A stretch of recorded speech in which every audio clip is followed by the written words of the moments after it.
اسے یوحاوا یاد آئی۔ وہ جادوگرنی تھی یا نہیں، اس کے حسن میں، جسم کی ساخت، مسکراہٹ اور بولنے کے انداز میں جادو تھا۔ اس نے شارجہ بن مغیث کے اس آدمی کے منہ سے یوحاوا کا نام سنا تو وہ چونکا۔ معرکہ احد کے بعد جب اہل قریش کی فوج مکہ واپس آئی تو مکہ کے یہودی ایسے انداز سے ابو سفیان، خالد اور اکرمہ کے پاس آئے تھے جیسے احد میں یہودیوں کو شکست ہوئی ہو۔ یہودیوں کے سرداروں نے ابو سفیان سے کہا کہ مسلمانوں کو شکست نہیں ہوئی اور لڑائی ہار جیت کے بغیر ختم ہو گئی ہے تو یہ قریش کی شکست ہے، یہ یہودیوں کی ناکامی ہے۔ یہودیوں نے اہل قریش کے ساتھ اس طرح ہمدردی کا اظہار کیا جیسے وہ اہل قریش کی ناکامی پر غم سے مرے جا رہے ہیں۔ انہی دنوں خالد نے پہلی بار یوحاوا کو دیکھا تھا۔ وہ اپنے گھوڑے کی ٹہلائی کے لیے آبادی سے باہر نکل گیا تھا۔ جب وہ واپس آ رہا تھا تو راستے میں اسے یوحاوا مل گئی۔ یوحاوا کی مسکراہٹ نے اسے روک لیا۔ میں تسلیم نہیں کر سکتی، ولید کا بیٹا جنگ سے ناکام لوٹ آیا ہے، یوحاوا نے کہا اور خالد کے گھوڑے کی گردن پر ہاتھ پھیرنے لگی اور بولی، مجھے اس گھوڑے سے پیار ہے جو مسلمانوں کے خلاف لڑنے گیا۔ خالد یوں گھوڑے سے اتر آیا جیسے یوحاوا کے جادو نے اسے گھوڑے سے زمین پر کھڑا کر دیا ہو۔ اس سے بڑی ناکامی اور کیا ہوگی کہ تم مسلمانوں کو شکست نہیں دے سکے؟ یوحاوا نے کہا، تمہاری شکست ہماری شکست ہے، اب ہم تمہارا ساتھ دیں گے، لیکن تمہارے ساتھ ہوتے ہوئے بھی تم ہمیں اپنے ساتھ نہیں دیکھ سکو گے۔ خالد نے یوں محسوس کیا جیسے اس کی زبان بند ہو گئی ہو۔ تلواروں، برچھیوں اور تیروں کی بوچھاڑوں کا مقابلہ کرنے والا خالد یوحاوا کی مسکراہٹ کا مقابلہ نہیں کر سکا۔ اگر یہودی ہمارے ساتھ نہیں ہوں گے تو ہمارے کس کام آ سکیں گے؟ خالد نے پوچھا، کیا تم سمجھتے ہو کہ صرف تیر ہی انسان کے جسم سے پار ہو جاتا ہے؟ یوحاوا نے کہا، عورت کا تبسم تم جیسے دلیر اور جری مردوں کے ہاتھوں سے تلوار گرا سکتا ہے۔ خالد اس سے کچھ پوچھنا چاہتا تھا لیکن کچھ نہ پوچھ سکا۔ یوحاوا نے اس کی آنکھوں میں آنکھیں ڈالی اور پھولوں کی پنکھڑیوں جیسے ہونٹوں پر تبسم آ گیا۔ یوحاوا آگے چل پڑی۔ خالد اسے دیکھتا رہا۔ اس کے گھوڑے نے کھر مارا تو خالد اپنے آپ میں آ گیا۔ وہ بڑی تیزی سے گھوڑے پر سوار ہوا اور چل پڑا۔ کچھ دور آ کر اس نے پیچھے دیکھا۔ یوحاوا رک کر اسے دیکھ رہی تھی۔ یوحاوا نے اپنا ہاتھ ذرا اوپر کر کے لہرایا۔ اب جب کہ دو مسلمانوں کو نیلام کیا جا رہا تھا اور خالد کو ایک آدمی نے بتایا تھا کہ ان مسلمانوں کو کس طرح دھوکے میں لایا گیا ہے اور اس آدمی نے یوحاوا کا نام بھی لیا، تو اس نے ارادہ کر لیا کہ معلوم کرے گا کہ یوحاوا نے وہ جادو کس طرح چلایا ہے۔ اسے اپنے قبیلے کا ایک سرکردہ آدمی مل گیا۔ اس سے اسے پتا چلا کہ یہ مسلمان اہل قریش کے ہاتھ کس طرح آئے ہیں۔ 3-4 سرکردہ یہودی یوحاوا اور 2-3 اور یہودیوں کو ساتھ لے کر شارجہ بن مغیث کے پاس چلے گئے۔ یہ قبیلہ تھا تو جنگجو، لیکن اس پر مسلمانوں کا رعب کچھ اس طرح طاری ہو گیا تھا جیسے لوگ جادوگروں سے ڈرتے تھے۔ اس قبیلے میں یہ مشہور ہو گیا تھا کہ رسول اکرم صلی اللہ علیہ وآلہ وسلم کے ہاتھ میں کوئی جادو ہے۔ یہودیوں نے اپنی زمین دوز کارروائیوں کے لیے اس قبیلے کو اس لیے منتخب کیا تھا کہ وہ جنگجو قبیلہ تھا۔ یہودی بڑی دانشمند قوم تھی۔ انہوں نے سوچا کہ اگر مسلمانوں کے جادو کا وہم پھیل گیا تو دوسرے قبیلے بھی اس سے متاثر ہوں گے۔ یہ یہودی اس قبیلے کے سردار شارجہ بن مغیث کے پاس گئے اور اس کا یہ وہم دور کرنے کے لیے کہ مسلمان جادوگر ہیں اسے بہت کچھ کہا، لیکن شارجہ بن مغیث نے تسلیم نہ کیا۔ رات کو یہودیوں کے کہنے پر شارجہ بن مغیث نے ان کے مہمانوں کی ضیافت کا انتظام باہر کھلے آسمان تلے کیا۔ ان یہودیوں نے اپنے ہاتھوں اپنے میزبانوں کو شراب پلائی۔ شارجہ بن مغیث اور اس کے قبیلے کے چند ایک سرکردہ افراد کو جو شراب پلائی گئی اس میں یہودیوں نے کوئی صفوف سا ملا دیا تھا۔ پھر یہودیوں نے اپنے جادو کے کچھ شعبدے دکھائے۔ یوحاوا نے اپنے حسن کا جادو چلایا۔ اس کا ذریعہ ایک رقص بھی تھا جس میں یہ یہودنے نیم برہنہ تھی۔ ناچتے ناچتے ان کے جسموں پر جو ادھورے سے لباس تھے وہ بھی سرک کر زمین پر جا پڑے۔ یہودی اپنے سازندے ساتھ لے گئے تھے۔ اگلے روز جب شارجہ بن مغیث کی آنکھ کھلی تو اسے محسوس ہوا جیسے وہ بڑے ہی حسین خواب سے جاگا ہو۔ اس کے خیالات بدلے ہوئے تھے۔ کچھ دیر بعد پھر وہ اپنے قبیلے کے دوسرے سرداروں کے ساتھ یہودیوں کے پاس بیٹھا ہوا تھا۔ یہودنے بھی وہاں موجود تھیں۔ یوحاوا کو دیکھ کر وہ بے قابو ہو گیا۔ اس نے لپک کر یوحاوا کا بازو پکڑا اور اسے کھینچ کر اپنے پاس بٹھا لیا۔ ضروری نہیں کہ دشمن کو میدان میں للکار کر اسے شکست دی جائے، ایک یہودی نے کہا۔ ہم مسلمانوں کو دوسرے طریقوں سے بھی ختم کر سکتے ہیں۔ اس کا ایک طریقہ ہم تمہیں بتاتے ہیں۔ خالد کو بتایا گیا کہ ان 6 مسلمانوں کو مدینے سے دھوکے سے لانے کا یہ طریقہ یہودیوں نے بتایا تھا، اور شارجہ بن مغیث نے جو آدمی رسول کریم صلی اللہ علیہ وسلم کے پاس بھیجے تھے ان میں ایک یہودی بھی تھا۔ خالد مسلمانوں کو اپنا بدترین دشمن سمجھتا تھا، لیکن اسے یہ غیر جنگی طریقے اچھے نہیں لگتے تھے۔ خالد اپنے گھر گیا، اپنی ایک خادمہ سے کہا کہ وہ یوحاوا یہودن کو بلا لائے۔ یوحاوا اتنی جلدی اس کے پاس آئی جیسے وہ اس کے بلاوے کے انتظار میں قریب ہی کہیں بیٹھی تھی۔ تم نے مسلمانوں کو کامیابی سے دھوکہ دیا ہے، خالد نے یوحاوا سے کہا، اور مغیث کے قبیلے کے لوگ تمہیں جادوگرنی کہنے لگے ہیں، لیکن یہ طریقہ مجھے پسند نہیں آیا۔ میری بات غور سے سنو خالد، تم اپنے قبیلے کے نامور جنگجو ہو، لیکن تم میں عقل کی کمی ہے۔ دشمن کو مارنا ہے، تلوار سے مارو اور اسے تیکھی نظروں سے ہلاک کر دو۔ تیر اور تلوار چلائے بغیر دشمن کو کوئی مجھ جیسی عورت ہی مار سکتی ہے۔ آج 4 برس بعد جب وہ صحرا میں تنہا جا رہا تھا تو یوحاوا کی باتیں اسے یاد آ رہی تھی۔ اس حد تک تو وہ خوش تھا کہ یہودی ان کے ساتھ تھے، لیکن اسے یہ معلوم تھا کہ یہودیوں کی دوستی میں جہاں مسلمانوں کی دشمنی ہے وہاں ان کے اپنے مفادات بھی ہیں۔ البتہ اس نے یہ تسلیم کر لیا تھا کہ یوحاوا اگر جادوگرنی نہیں تو اس کے سراپا میں جادو کا کوئی اثر ضرور موجود ہے۔ خالد کا گھوڑا مدینہ کی طرف جا رہا تھا۔ اس کے ذہن میں پھر خبیب رضی اللہ عنہ بن عدی اور زید رضی اللہ عنہ بن الدثنہ آ گئے۔ لوگ ان کی بولیاں بڑھ بڑھ کر دے رہے تھے۔ آخر سودا ہو گیا اور قریش کے 2 آدمیوں نے انہیں بہت سے سونے کے عوض خرید لیا۔ یہ دونوں آدمی ان 2 صحابیوں رضی اللہ عنہم کو ابو سفیان کے پاس لے گئے۔ ہم نے اپنے عقیدے سے ہٹ کر محمد کے پاس جانے والے ان 2 آدمیوں کو اس لیے خریدا ہے کہ ان اہل قریش کے خون کا انتقام لیں جو احد کے میدان میں مارے گئے تھے۔ انہیں خریدنے والوں نے کہا، ہم انہیں آپ کے حوالے کرتے ہیں، آپ قریش کے سردار اور سالار ہیں۔ ہاں، ابو سفیان نے کہا، مکہ کی زمین مسلمانوں کے خون کی پیاسی ہے، ان 2 مسلمانوں کا خون اپنی زمین کو پلا دو۔ لیکن مجھے یاد آیا کہ یہ مہینہ جو گزر رہا ہے ہمارے دیوتاؤں عزا اور حبل کا مقدس مہینہ ہے، یہ مہینہ ختم ہو لینے دو، اگلے دن انہیں کھلے میدان میں لے جا کر لکڑی کے کھمبوں کے ساتھ باندھ دینا اور مجھے بلا لینا۔ خالد نے جب ابو سفیان کا یہ حکم سنا تو وہ اس کے پاس گیا۔ مجھے آپ کا یہ فیصلہ اچھا نہیں لگا، خالد نے ابو سفیان سے کہا، ہم دگنی اور تگنی تعداد میں ہوتے ہوئے اپنی زمین کو مسلمانوں کا خون نہیں پلا سکے تو ہمیں حق حاصل نہیں کہ 2 مسلمانوں کو دھوکے سے یہاں لا کر ان کا خون بہایا جائے۔ ابو سفیان، کیا آپ جانتے ہیں کہ مسلمانوں کو دھوکہ دینے والی 3-4 عورتیں تھیں؟ کیا آپ اپنے دشمن سے یہ کہلوانا چاہتے ہیں کہ اہل قریش اب عورتوں کی آڑ میں بیٹھ گئے ہیں؟ خالد، ابو سفیان نے باروب لہجے میں کہا، خبیب اور زید کو میں بھی اتنا ہی اپنے قریب سمجھا کرتا تھا جتنا تم انہیں اپنے قریب سمجھتے تھے۔ تم اب بھی انہیں اپنے قریب سمجھ رہے ہو اور یہ بھول رہے ہو کہ اب یہ ہمارے دشمن ہیں۔ اگر تم انہیں آزاد کرانا چاہتے ہو تو لاؤ، اس سے دگنا سونا لے آؤ اور ان دونوں کو لے جاؤ۔ نہیں، پردے کے پیچھے سے ایک گرجدار نسوانی آواز آئی۔ یہ ابو سفیان کی بیوی ہند کی آواز تھی۔ اس نے غصے سے لرزتی ہوئی آواز میں کہا، حمزہ کا کلیجہ چبا کر بھی میرے سینے میں انتقام کی آگ سرد نہیں ہوئی ہے۔ اگر ساری دنیا کا سونا بھی میرے سامنے لا کر رکھو گے تو بھی میں ان 2 مسلمانوں کو آزاد نہیں کروں گی۔ ابو سفیان، خالد نے کہا، اگر میری بیوی میری بات کے درمیان یوں بولتی تو میں اس کی زبان کھینچ لیتا۔ تم اپنی بیوی کی زبان کھینچ سکتے ہو؟ ہند کی آواز آئی، تمہارا باپ نہیں مارا گیا تھا، تمہارا کوئی بیٹا نہیں مارا گیا اور تمہارا چچا بھی نہیں مارا گیا۔ ایک بھائی قید ہوا تھا اور تم مسلمانوں کے پاس جا کر منہ مانگا فدیہ دے کر اپنے بھائی کو چھڑا لائے۔ آگ جو میرے سینے میں جل رہی ہے تم اس کی تپش سے نا آشنا ہو۔ خالد نے ابو سفیان کی طرف دیکھا۔ ابو سفیان کے چہرے پر جہاں مردانہ جاہو جلال اور ایک جنگجو سردار کا تاثر تھا وہاں ایک خامند کی بے بسی کی جھلک بھی تھی۔ ہاں خالد، ابو سفیان نے کہا، جس کے دل پر چوٹ پڑتی ہے اس کے خیالات تم سے بہت مختلف ہوتے ہیں۔ کسی کو اپنا دشمن کہنا کچھ اور بات ہے، لیکن اپنے دشمن کو اپنے کسی عزیز کا خون بخش دینا بہت ہی بڑی ناممکن بات ہے۔ تم کس کس کو قائل کرو گے کہ وہ ان 2 مسلمانوں کی جان بخشی کر دے؟ تم جاؤ خالد، ان 2 مسلمانوں کو اپنے قبیلے کے رحم و کرم پر چھوڑ دو۔ خالد خاموشی سے واپس چلا گیا۔ پھر خالد کو وہ بھیانک منظر یاد آیا جب باہر میدان میں لکڑی کے 2 کھمبوں کے ساتھ خبیب رضی اللہ عنہ اور زید رضی اللہ عنہ بندے کھڑے تھے۔ تماشائیوں کا چیختا چلاتا ہوا ہجوم اکٹھا ہو گیا تھا۔ ادھر سے ابو سفیان اور ہند گھوڑوں پر سوار ہجوم میں داخل ہوئے۔ ہجوم کے نعرے اور انتقامی نعرے پہلے سے زیادہ بلند ہو گئے۔ اگر اس ہجوم میں کوئی خاموش تھا تو صرف خالد تھا۔ ابو سفیان گھوڑے پر سوار دونوں قیدیوں کے قریب گیا اور دونوں نے اسے کہا۔ انہوں نے اجازت طلب کی کہ وہ زندگی کی آخری نماز پڑھنا چاہتے ہیں۔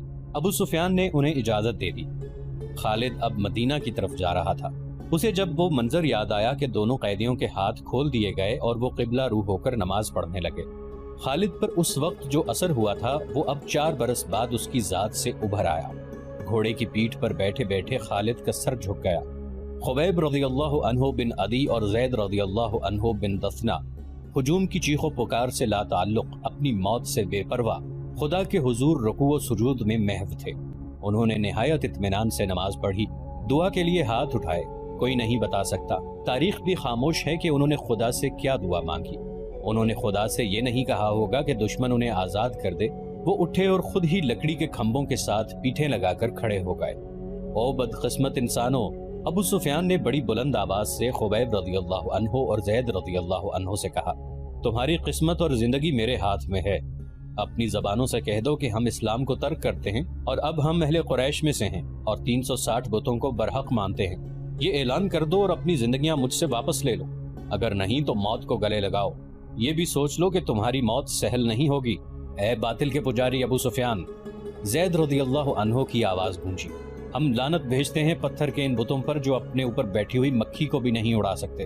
ہم لعنت بھیجتے ہیں عزا اور حبل پر جو تمہیں اگلے جہان دوزخ کی آگ میں پھینکیں گے۔ ہم پجاری ہیں اس ایک اللہ کے جو رحمان اور رحیم ہے، اور ہم عاشق ہیں محمد صلی اللہ علیہ وآلہ وسلم کے جو اللہ کے رسول ہیں۔ میرا رستہ وہی ہے جو زید نے تمہیں دکھا دیا ہے۔ خبیب رضی اللہ عنہ نے بلند آواز سے کہا، اے اہل مکہ، سچا وہی ہے جس کے نام پر ہم قربان ہو رہے ہیں۔ ہمیں نئی زندگی ملے گی جو اس زندگی سے بہت زیادہ حسین اور مقدس ہوگی۔ باندھ دو انہیں کھمبوں کے ساتھ۔ ابو سفیان نے حکم دیا، یہ موت کا ذائقہ چکھنے کے مشتاق ہیں۔ دونوں کے ہاتھ پیچھے کر کے کھمبوں کے ساتھ جکڑ دیے گئے۔ ابو سفیان نے گھوڑا موڑا اور ہجوم کی طرف آیا۔ عزا اور حبل کی قسم، ابو سفیان نے بلند آواز سے ہجوم سے کہا، میں نے اپنے قبیلے میں کوئی ایک ایسا بھی نہیں دیکھا جو اپنے سردار پر اس محبت اور ایثار سے جان قربان کرنے کے لیے تیار ہو جس طرح محمد کے پیروکار اس کے نام پر فدا ہوتے ہیں۔ ہند اپنے گھوڑے پر سوار کچھ دور کھڑی تھی۔ اس کے قریب اس کے چند ایک غلام کھڑے تھے۔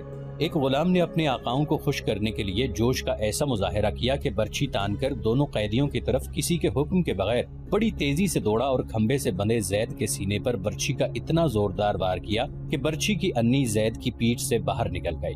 زید بن الدثنا رضی اللہ عنہ فوراً شہید ہو گئے۔ اس غلام نے سینہ تان کر ہجوم کی طرف خراج تحسین کی توقع پر دیکھا، لیکن ہجوم کچھ اور ہی قسم کا شور بلند کرنے لگا۔ تماشائی کہتے تھے کہ یہ کوئی تماشا نہیں ہوا، یہ مسلمان اتنی سہل موت کے قابل نہیں، ہمیں کوئی تماشا دکھاؤ۔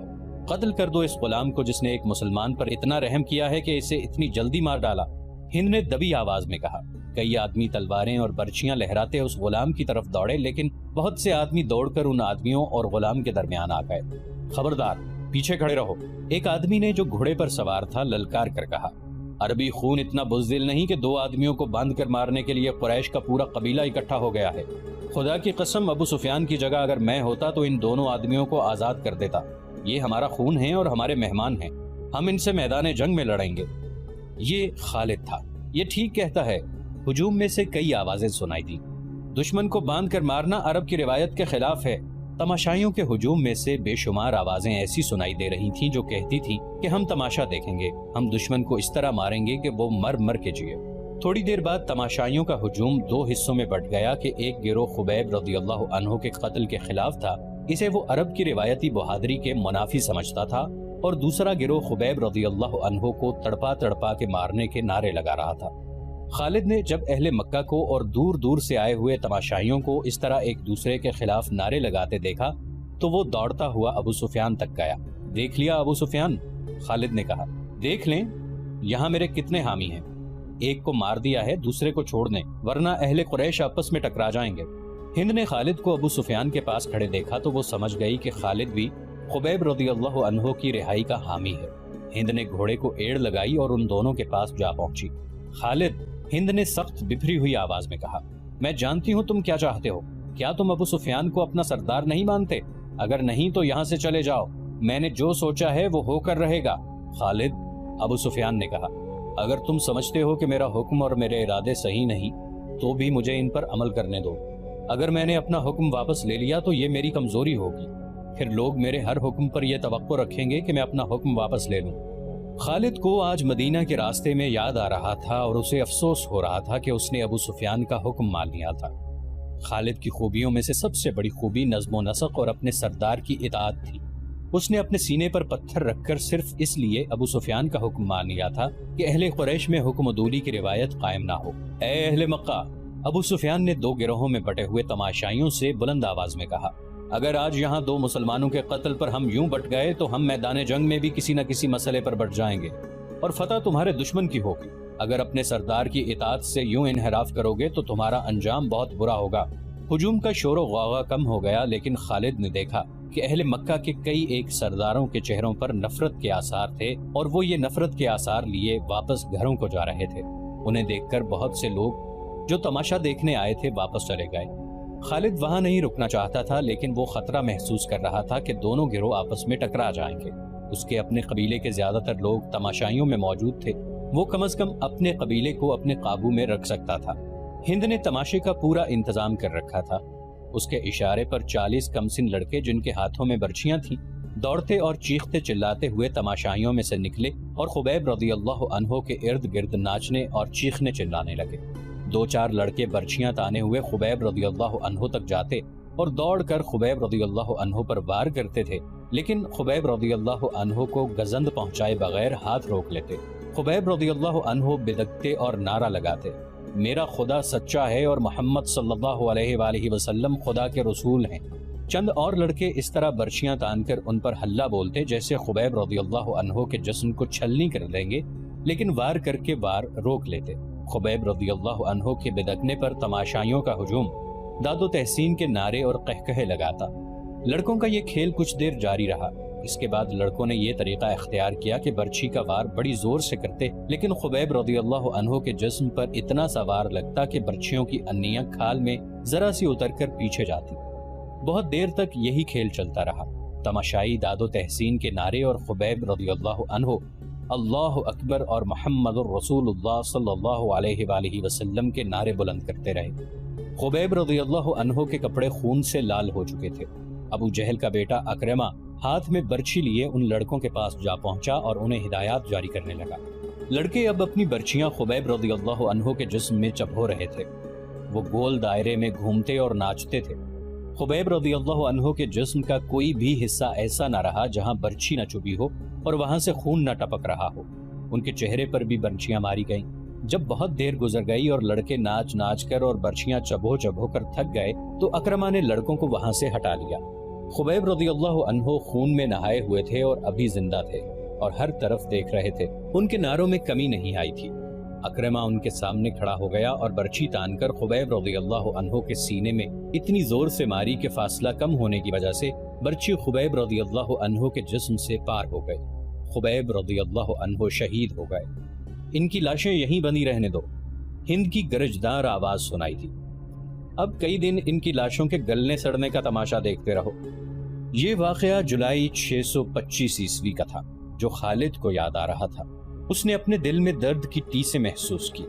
خبیب رضی اللہ عنہ اور زید رضی اللہ عنہ کے قتل نے قریش کے سرداروں میں اختلاف کا بیج بو دیا تھا۔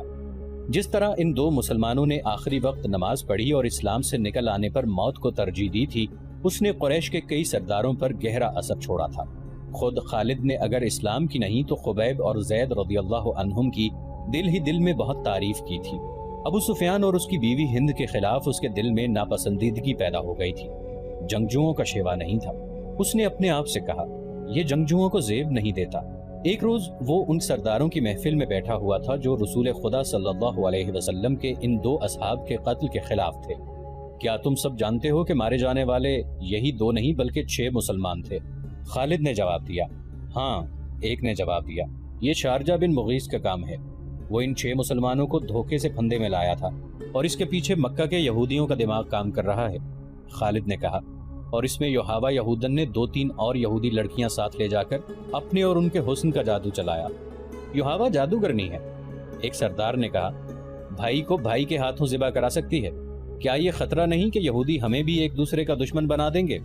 کسی اور سردار نے کہا، نہیں۔ ایک بوڑھا سردار بولا، وہ محمد کے اتنے ہی دشمن ہیں جتنے ہم ہیں۔ یہودیوں کا مفاد اس میں ہے کہ وہ ہمارے اور مسلمانوں کے درمیان دشمنی اتنی پکی اور اتنی شدید کر دیں کہ ہم مسلمانوں کا نام و نشان مٹا دیں۔ ہمیں یہودیوں پر شک نہیں کرنا چاہیے۔ ایک سردار نے کہا، بلکہ ضرورت یہ ہے کہ ہم یہودیوں کو مسلمانوں کے خلاف زمین کے نیچے استعمال کریں، لیکن ایسے نہیں جیسے شارجہ نے کیا۔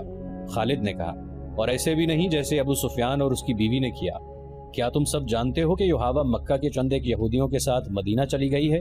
بوڑھے سردار نے پوچھا اور خود ہی جواب دیا، وہ مدینہ اور ارد گرد کے یہودیوں اور دوسرے قبائل کو مسلمانوں کے خلاف ابھاریں گے۔ اسلام کے فروغ سے وہ لوگ خود خطرہ محسوس کر رہے ہیں۔